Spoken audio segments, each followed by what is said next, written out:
and I think that's in some ways, the large language model, it understands language, but how do you teach it meaning? Yeah. And how do you teach it the meaning of your business, Yeah. which is so unique? How are you thinking about that today? Yeah. So I think that we have the ability to crank out lots and lots of for-purpose agents right now. But my concern about that is that we have 900 Tableau dashboards that could quickly be replaced with 900 agents, right?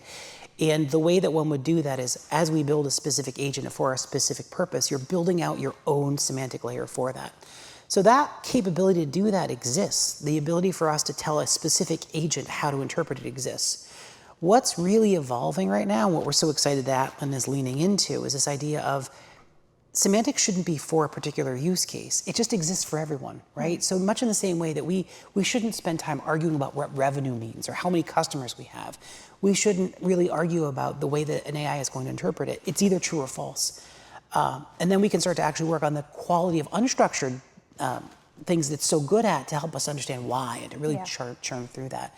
But if we have something that we say, this is a churn, there should be a formal definition of that. If we say that this is a renewal, if we have somebody who leaves, was it a voluntary attrition or an involuntary attrition? Those need to have the same standard metrics that they did before, except now they don't sit in a BI tool. They don't sit in a governance tool. They have to sit at the crossroads of all of this in the semantic layer so that that contextual meaning can be understood by everyone who's calling it from different tools. And there's an important assumption there, which is things are changing really fast on the AI front and on the consumption front.